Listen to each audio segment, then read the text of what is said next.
I have a Celtic here from Los Angeles. I'd like to talk to you a little bit about the Celtics, shall we? So Kemba Walker and the Celtics now 8-1, best record in the NBA, but Gordon Hayward misses about 6 weeks after a left-hand surgery. What do you want to see? And you said just what the doctor ordered, but what do you want to see from Kemba? This is Hayward as well. Well, yeah, he has to continue to be aggressive, pick his spots. He's doing a great job at mixing it up, finding guys, scoring when he needs to, and then in clutch situations, who's better than Kemba in the league? I mean, he's had to be one of the top 5 players. But another guy I want to bring up is Jaylen Brown. He stepped up the last couple games also while Gordon Hayward is out. And so this team has enough to survive without Hayward right now. It just shows you how deep they are because they have 3 guys averaging close to 20 points. Yeah. Tatum, you got Brown, and Kemba Walker, and he's going to continue to lead this team. He's getting in a great rhythm right now, and it's good for this team. Are you saying that because you used to be a Celtic, or it's really true? No, it's really true. I mean, you see they have the best record in the league. I mean, it's not by default. These guys are playing well. They're special. Let's talk about some other teams that are playing well. LeBron James, Anthony Davis, Lakers they're going to surprising Suns. The Phoenix Suns look really great. So before we talk about the Suns, let's talk about the Lakers. Their chemistry. Are you surprised by what you see between LeBron and AD? Not really, because when you got 2 great players, during training camp and during the preseason, they find ways to figure it out. And these are 2 of the top 5 players in our game. I mean, LeBron is doing a great job because he's somewhat deferred to Anthony Davis. You can see he's averaging more points, Anthony Davis. LeBron is averaging more assists now. And LeBron is just picking his spots, saying, you know what, I'm going to give the game what it needs. If it needs my scoring, I can score. If it needs my passing, I can do that. But on the most part, he's deferring to Anthony Davis, which is good for him to take kind of a load off of him until the end of the season going into playoffs. Quick thoughts on the team that they're playing tonight, the Suns. Very surprising. They've added some veterans to this group. Devin Booker is playing at an all-star level. I really love what I'm seeing from him. He was known for just a scorer, but now I'm seeing a lot more out of him. His defense, his passing, his rebound. He's more of a well-rounded player now, and that's why they're being successful. It's nice to watch the maturation process. Yes, indeed. Paul Pierce hanging out with us here. He invented the step-back 3. Come on, folks. NBA Wednesday. Kawhi and the Clippers taking on James Harden, who stole your step-back 3. Russ stole it from you. Russ and the Rockets, 7:30 Eastern. Then the Clippers taking on the Raptors, the team he led to the title in June, knocks that down. Just shot 2 of 11, though.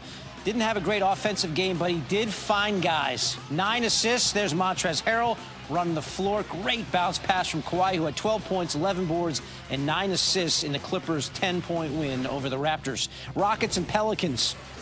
4th quarter. James Harden, we're going to need you here. Spoiler alert, this is going to be all James Harden. Running the lane here, getting the little rainbow to drop, and then steps back and nails that while being fouled. Scored 15 straight Rocket points in 4 minutes, 39 points on the night. Rockets win at 122-116. Jazz and Warriors. Steph Curry watching from the bench with the hand injury. Donovan Mitchell. Everyone watching him. Look at him just sort of scissor kick his way through the air. He's 6'1" and throws down that noise. Unbelievable for Spider. 4th quarter. Warriors down 13. The frustration is overflowing. Draymond, that should have been a charge on Mike Conley. Instead, they call Draymond with a block. He is not happy. He's not shy about voicing his displeasure to the crew chief, Sean Wright, and he would get tossed. Here's Draymond afterwards. Draymond, what happened with the ejection? I disagree with that call. And I'm never going to be okay with another grown man telling me don't talk. If you feel like you got the call wrong or right, you don't tell me not to talk.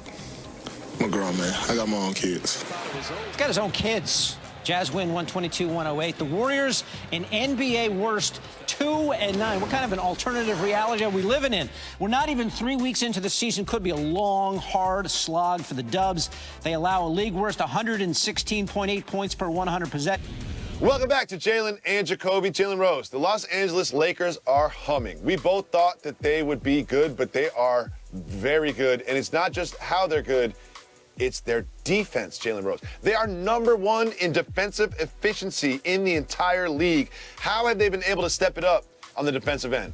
It's a tall man's game. It would always be an athletic game, a cerebral game, one that explosion. And how you're able to change ends of the floor is always going to matter. But when you have guys with length that can contest, alter, and block shots, that's a game changer. And I acknowledge that very early in this season, that their height and their bulk was going to be a problem for teams. Dwight Howard and Anthony Davis, both of those guys have always been amongst the best defenders in the game, amongst the best shot blockers in the game. LeBron James is competing defensively also. Avery Bradley, I just like watching him play defense. I know. He fight through screens. Like, normally, it's like a highlight. I hit a screen, I die. He fight through screens. Danny Green plays D. Jalen Rose, what are the two types of players that we always say compliment LeBron James the best? Say. Shooters, defenders. Shooters and defenders. And when you remember last year when they brought in all those players to the Lakers and Magic Johnson was out here talking about they need playmakers around LeBron James? No, you need shooters and defenders. You bring in Avery Bradley. You bring in Danny Green.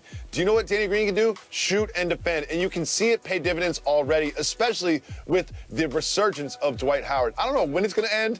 I mean, I hope it doesn't end. But the way Dwight Howard is playing, the way that he's moving, just the way he moves around the court is something I haven't seen for like 5 or 6 years from him. Go ahead. Jacoby, I got to make sure we do one thing. Okay, let's do it. Because I remember standing on these unpopular hills called John Gruden and Rob Pelinka earlier in the year. Yep. And a lot of people were assassinating his character and questioned who he hired, like Frank Vogel and the assistants and the acquisitions in the offseason. That looks pretty good. It does So now. I'm not mad at the stance that I had, number one. And number two, is Andre Iguodala even signed with them yet? Where's he at? Is he at? They're getting reinforcements. They have the jersey ready. They have his jersey with They're Iguodala on the back getting and everything. reinforcements. Yeah, this is Yes. not going to be this Lakers roster is not going to be the Lakers rosters that you see in the playoffs. And I do want to give you credit. You know I don't like to give you credit. Rob Pelinka did do a good job this year. maybe just Magic getting out the way helped out a lot. But I have one quick question. I forget, where did Rob Pelinka play college basketball? At the University of Michigan. And during what time period? He played in '89 and got a ring. He also played with the Fab Five. Oh, that's right. That's right. So you're obviously an objective, unbiased person when it comes to these opinions, right? I'm just somebody that says what he sees and don't follow the crowd. Okay.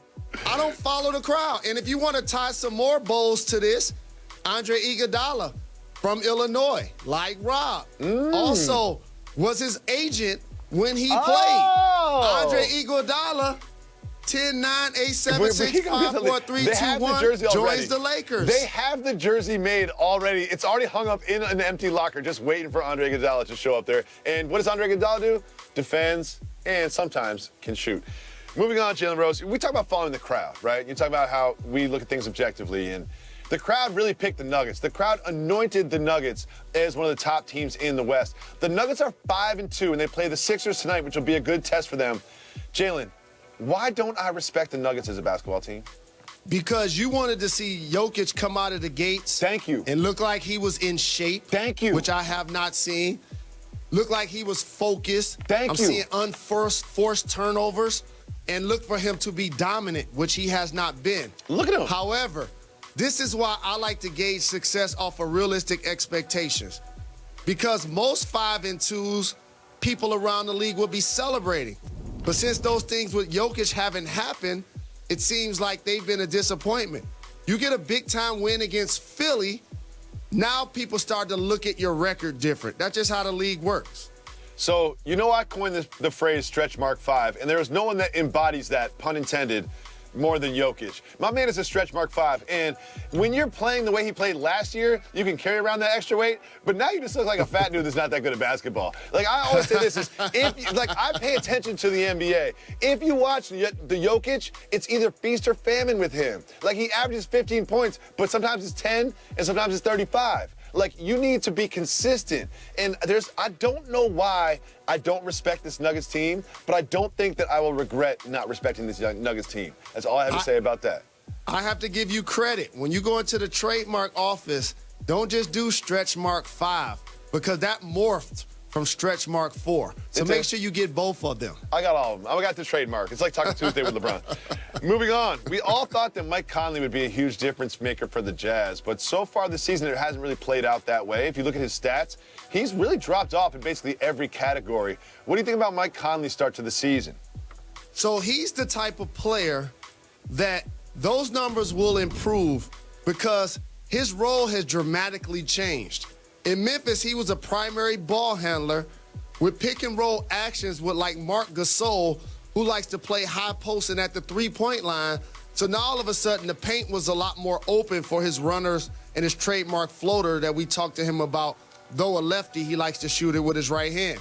Now he plays with the stifle tower, Rudy Gobert. And where's he best served on the back?